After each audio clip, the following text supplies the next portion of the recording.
Hi hello friends, welcome to my channel. Friends, ఈరోజు సీరియల్లో ఏం జరగబోతుందో తెలుసుకుందామా? ఇక స్టోరీలోకి వెళ్ళినట్లయితే ఇక రాధ విక్రమ్ కృష్ణ ఎలాగైనా ప్రియానైతే ఇక పెళ్ళికైతే ఇక పెళ్లి చూపులకి ఒప్పిస్తారు. అది ఇక చాలా సంతోషపడుతూ ఉంటాడు విక్రమ్ కృష్ణ. రాధ అయితే ఇక విక్రమ్ కృష్ణ అయితే రాధ ఈరోజు చాలా సంతోషంగా ఉంది అంటూ ఈరోజు ప్రియ తన పెళ్ళికి ఒప్పుకుంది. ఇక తన పెళ్ళి జరిగిపోతే నేను కూడా ఈ అగ్రిమెంట్ పీడ విరగడైపోతుంది అని ఇక అంటూ ఉంటాడు. ఇక అగ్రిమెంట్ గురించి నువ్వు ఇక నన్ను తొలగించుకొని ఆ తర్వాత మా నాన్న విషయంలో నువ్వు ఇక సహాయం చేస్తావా లేదా అని రాధ అంటూ ఉంటుంది. అప్పుడే విక్రమ్ కృష్ణ అయితే నీకు మాటిస్తున్నాను, ఖచ్చితంగా మీ నాన్న నిర్దోషి అని నిరూపించి తీసుకొచ్చే బాధ్యత నాది రాధా అని విక్రమ్ కృష్ణ రాధకి మాటిస్తాడు. ఇక రాధ అయితే ఉదయాన్నే పెళ్లి చూపులకి ప్రియకి వస్తూ ఉంటారు కదా, అప్పుడే రాధ అయితే రెడీ అవుతూ ఉంటుంది. అది చూసిన విక్రమ్ కృష్ణ చాలా సంతోషపడుతూ ఉంటాడు రాధను చూసి. రాధ రెడీ కావడం చూసి తనని అలా చూస్తూ ఉండిపోతాడు. వెంటనే రాధ అద్దంలోంచి విక్రమ్ కృష్ణని చూసి చాలా సంతోషపడుతుంది. అప్పుడే అసలు నాకేమీ అర్థం కావడం లేదు, ఇక్కడ పెళ్లి చూపులు నీవా ప్రియవా అర్థం కావడం లేదు అని విక్రమ్ కృష్ణ అంటూ ఉంటాడు. అప్పుడే ఇక ఏం మాట్లాడుతున్నారు అని అనగానే అప్పుడే అలా రెడీ అవుతున్నావు మరే అని ఇక అంటూ ఉంటాడు. విక్రమ్ కృష్ణ అలా ఆట పట్టిస్తూ ఉంటాడు. ఇక అలా ప్రియకైతే పెళ్లి చూపులు ఏర్పాట్లు చేస్తారు.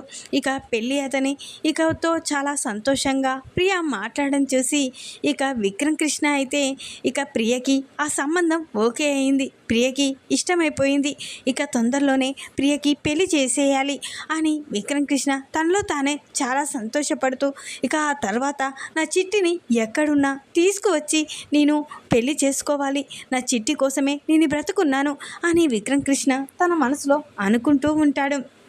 వెంటనే ఇక పెళ్లి చూపులు అలా జరుగుతూ ఉండగా అక్కడ కూర్చొని ఉన్న ఇక రామచంద్రయ్య చాలా బాధపడుతూ ఉంటాడు. అప్పుడే తన మనసులో అనుకుంటూ ఉంటాడు, నా కూతురు కూడా ఉండుంటే ఖచ్చితంగా నేను కూడా ఇలా పెళ్లి చూపులు ఏర్పాటు చేసేవాడిని, ఇక రంగరంగ వైభవంగా నా కూతురు పెళ్ళి జరిపించేవాడిని అని తన మనసులో దిగులుగా ఉండి చాలా బాధపడుతూ ఉంటాడు.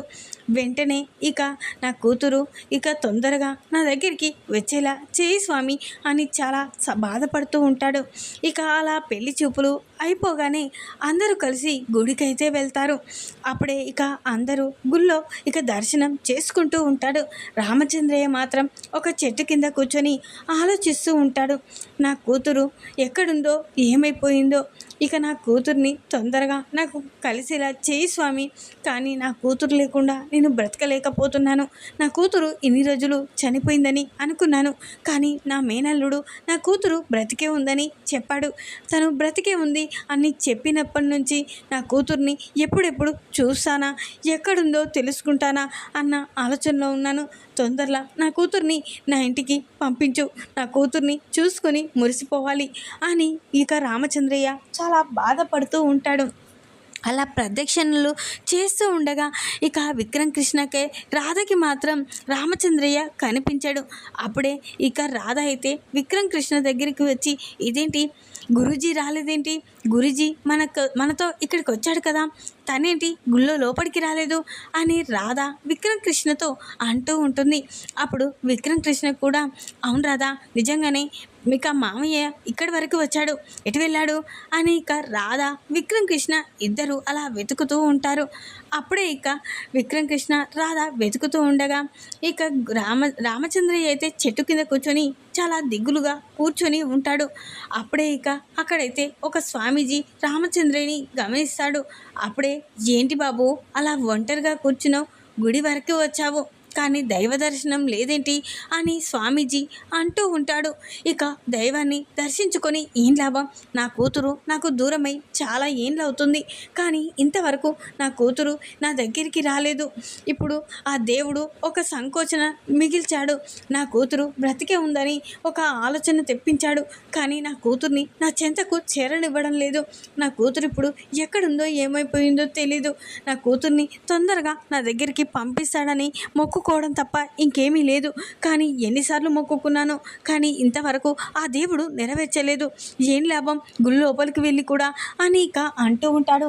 స్వామీజీకి అయితే రామచంద్రయ్య అప్పుడే ఇక స్వామీజీ అయితే ఏంటయ్యా ఆ దేవుడు ఎలాగైనా ఎవరినైనా కలిసేటట్టే చేస్తాడు, విడదీయాలని చేయడు, తప్పుగా మాట్లాడుతున్నావు అని స్వామీజీ అంటూ ఉంటాడు. స్వామీజీతో ఇక రామచంద్రయ్య ఏం మాట్లాడుతున్నారండి, నేను దేవుణ్ణి ఎన్నోసార్లు కోరుకున్నానని చెప్పని ఆ దేవుడు నా మొర ఆలకించలేదు, నా కూతుర్ని నా దగ్గరికి పంపించలేదు అని అనగానే నీ కూతుర్ని ఆ దేవుడు నీ దగ్గరికి పంపించలేడా? నీ కూతురు ఇప్పుడు నీ దగ్గరే ఉంటుంది, అది నువ్వు తెలుసుకోవాలి అని స్వామీజీ అనగానే అప్పుడే రామచంద్రయ్య షాక్ అయిపోతాడు. ఏంటి స్వామీజీ ఏం మాట్లాడుతున్నారు? నా కూతురు కనిపించక 16 సంవత్సరాలు 20 సంవత్సరాలు అవుతుంది, కానీ ఇంతవరకు నా కూతురు కనిపించలేదు. అలాంటిది నా కూతురు నా దగ్గరే ఉందని మీరేంటి అలా మాట్లాడుతున్నారు? నా కూతురు కనిపించక చాలా ఏళ్ళు అవుతుంది. నా మేనల్లుడు తొందరలోనే నా కూతుర్ని నా ఇంటికి తీసుకొస్తానని చెప్పాడు, కానీ వాడు కూడా ఆ ప్రయత్నం చేయట్లేడేమో అని భయంగా ఉంది అని అంటూ ఉంటాడు. ఇక రామచంద్రయ్య అయితే అప్పుడే స్వామీజీ నువ్వు పొరబడుతున్నావు, నీ కూతురు నీ దగ్గరికే వచ్చింది, ఇప్పుడు నీ కూతురు నీతోనే నీ ఇంట్లోనే ఉంటుంది అని చెప్పగానే రామచంద్రయ్య ఒక్కసారే షాక్ అయిపోతాడు. ఇక అప్పుడే ఏంటి స్వామీజీ ఏమైనా మీరు ఏం మాట్లాడుతున్నారో అర్థమవుతుందా? అయినా మీ మాటలు వినడానికి రాలేదు నేను అని రామచంద్రయ్య లేస్తూ ఉంటాడు. అప్పుడే స్వామీజీ ఆగండి, కూర్చోండి, నేను నీ కూతుర్ని నీకే చూపిస్తాను అని స్వామీజీ అనగానే ఎలా చూపిస్తావు? నీ మాయ మాటలతో చెప్పడం కాదు అని స్వామీజీని అలా మాట్లాడుతూ ఉండగా రామచంద్రయ్యని చూసి స్వామీజీ నిజం మాట్లాడుతున్నాను, నీ కూతుర్ని నేను ఇప్పుడే చూపిస్తాను అని ఇక అనగానే చూపించు అని రామచంద్రయ్య అంటూ ఉంటాడు. అప్పుడే స్వామీజీ తన అరచేతిలో తన కూతురు చిన్నప్పటి ఫోటోని చూపిస్తాడు. అది చూసిన రామచంద్రయ్య షాక్ అయిపోతాడు.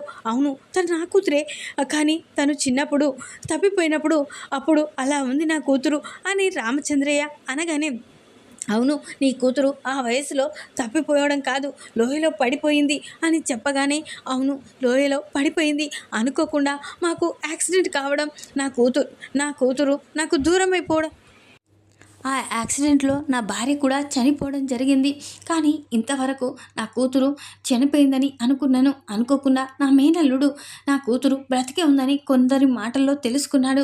ఇక తనని వెతకడం మొదలుపెట్టాడు, కానీ తను మాత్రం ఇప్పటి వరకు నిజంగా ఎక్కడుందో కూడా తెలీదు అని అనగానే స్వామీజీ నేను చెప్తున్నాను కదా నీ కూతురు నీ దగ్గరే ఉంది అని అనగానే ఏంటి స్వామీజీ ఏం మాట్లాడుతున్నారు మీరు అని అనగానే అవును నిజం మాట్లాడుతున్నాను, నీ కూతురు ఇప్పుడు నీ దగ్గరే ఉంది, కావాలంటే ఇప్పుడు నీ కూతురు ఏ విధంగా ఉంటుందో చూపిస్తాను అని స్వామీజీ అనగానే అప్పుడే ఇక రామచంద్రయ్య నిజంగా స్వామీజీ మీరు ఏదంటే అది చేస్తాను, కానీ నా కూతురు ఇప్పుడు ఎలా ఉంటుందో చూపించండి, అలా ఆ ఆధారం ద్వారానైనా మా కూతుర్ని నేను వెతుక్కుంటాను అని రామచంద్రయ్య అనగానే అప్పుడే స్వామీజీ ఇప్పుడే చూపిస్తాను అని ఇక స్వామీజీ తన అరచేతుల్లో ఇక రాధ ఫోటోని చూపిస్తాడు. అది చూసిన ఇక రామచంద్రయ్య ఒక్కసారి షాక్ అయిపోతాడు.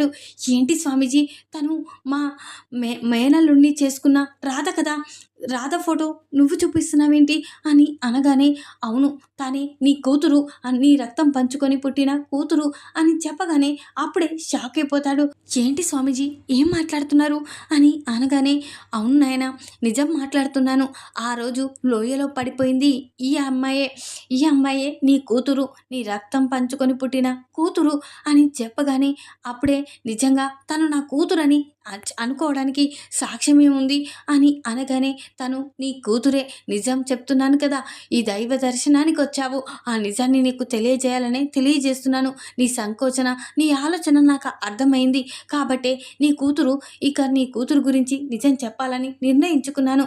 అయినా నువ్వు అనుకుంటున్నట్లు నీకు ఆ రోజు జరిగింది కారు బ్రేకులు ఫెయిల్ అయ్యో యాక్సిడెంట్ కాదు, కావాలని కొంతమంది చేశారు, వాళ్ళు ఎవరో కాదు, ఆ వాళ్ళు కూడా నీ ఇంట్లోనే ఉన్నారు అని చెప్పగానే రామచంద్రయ్య ఒక్కసారే షాక్ అయిపోతాడు. ఉండిపోతాడు. ఏంటి స్వామీజీ ఏం మాట్లాడుతున్నారు? అంటే నిజంగా మమ్మల్ని చంపాలని చూసారా అని అనగానే, అవును నిజం మాట్లాడుతున్నాను.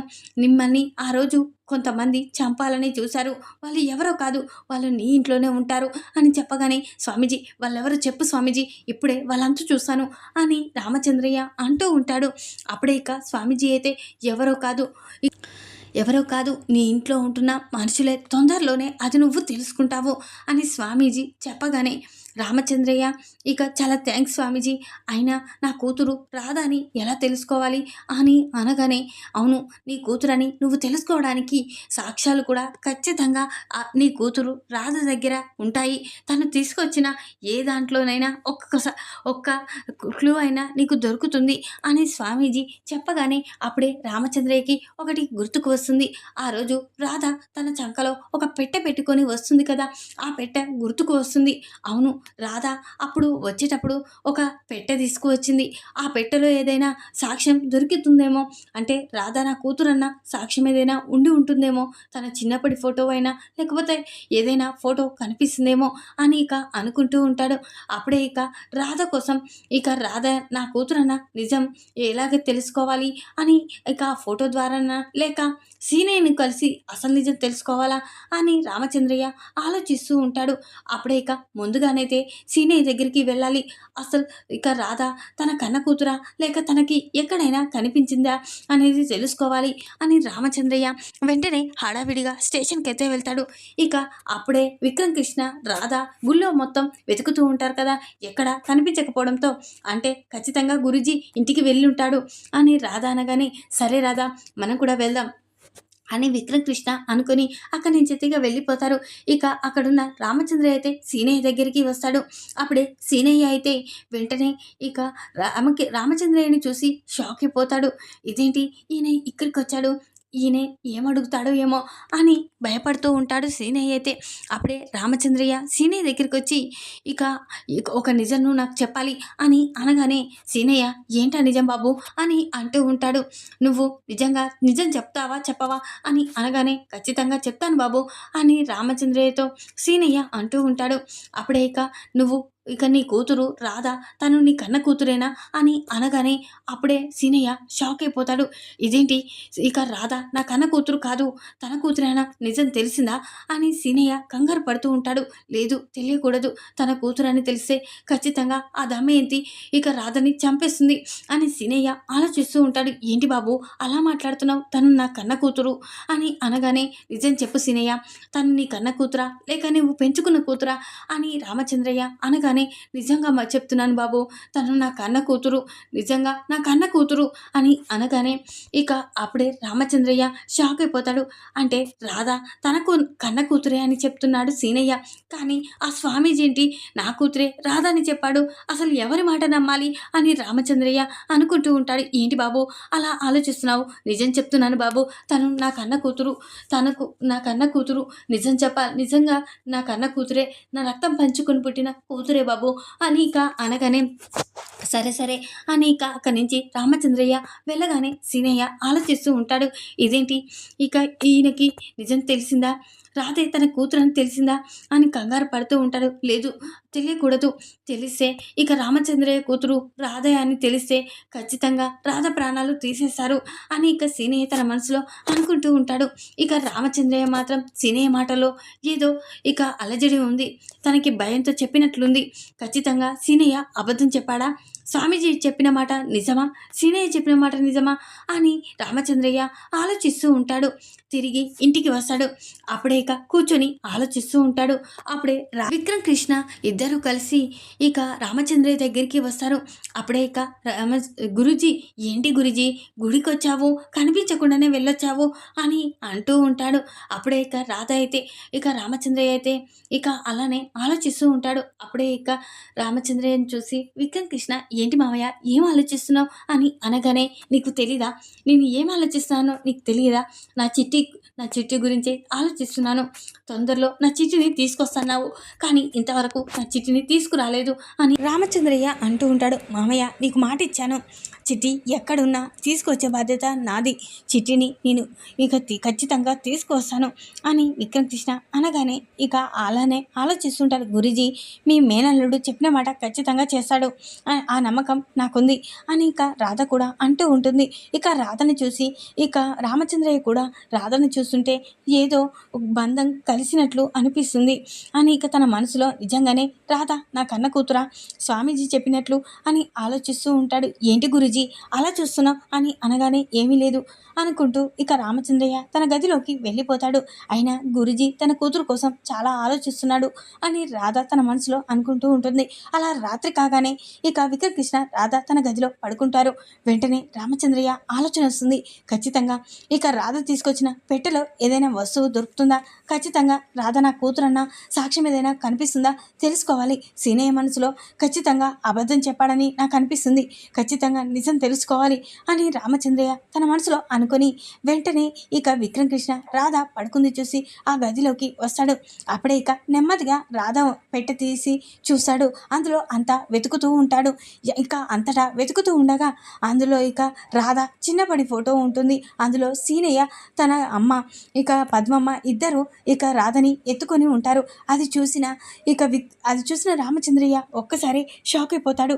ఇదేంటి, ఇది తను నా కన్న కూతురే కదా, నా కూతురు చిట్టి ఫోటోవే కదా అని ఇక అనుకుంటూ ఉంటాడు. ఇక రామచంద్రయ్య అయితే ఇక డౌటే లేదు, నిజంగానే స్వామీజీ చెప్పినట్లు రాధ నా కన్న కూతురు అని ఇక అనుకుంటూ ఉంటాడు. ఇక రామచంద్రయ్య అయితే ఇక ఆ ఫోటో చూసు అంటే ఇక సీనయ్య చెప్పింది అబద్ధం, సీనయ్య ఎందుకో నా దగ్గర నిజాన్ని దాచాడు, తన కూతురు ఇక నా కూతురు అని తెలిస్తే తన కూతుర్ని తను ఎలా దూరం చేసుకుంటాడని భయంతో చెప్పలేడేమో అని ఇక తన మనసులో రామచంద్రయ్య అనుకుంటూ ఉంటాడు. అమ్మ రాధ, నువ్వే నా కన్న కూతురని తెలుసుకొని ఇరుక్కపోయాను. నీ కన్న తండ్రి నిన్ను ఇంట్లో నుంచి పంపించడానికి ఎన్నో ప్రయత్నాలు చేశాడు, నన్ను క్షమించమ్మ రాధా అని ఇక నిద్రపోతున్న రాధ కళ్ళు పట్టుకొని క్షమాపణ కోరుతూ ఉంటాడు. ఇక్కడి నుంచి నీకు ఇక చీమ కూడా కుట్టకుండా నేను చూసుకుంటానమ్మా అని ఇక చాలా సంతోషపడుతూ ఉంటాడు. నా కన్న కూతురే నా మేనల్ని పెళ్లి చేసుకుందా అని చాలా సంతోషపడతాడు. ఈ విధంగానైతే స్వామీజీ ద్వారా అసలు నిజమైతే తెలుసుకుంటాడు. రామచంద్రయ్య అయితే రాధనే తన కన్న కూతురు చిట్టి అన్నయ్య మేఘన అన్న నిజమైతే తెలుసుకుంటాడు. ఇక ఈ నిజాన్ని బయట పెడితే ఇక రాధకి ప్రాణహాని ఉందని అందరి ముందు నిజాన్ని బయట పెట్టడు. కానీ ఇక ప్రాణహాని ఎవరి ద్వారా ఉంది, ఆ ఇంట్లో వాళ్ళే ఎవరో చంపాలని చూశారు కదా, అది తెలుసుకోవడానికైతే రామచంద్రయ్య ప్రయత్నించబోతున్నాడు. ఈ వీడియో కనుక మీకు నచ్చినట్లయితే లైక్ చేయండి. మరిన్ని వీడియోల కోసం ఛానల్ని సబ్స్క్రైబ్ చేసుకోండి ఫ్రెండ్స్. Thanks for watching.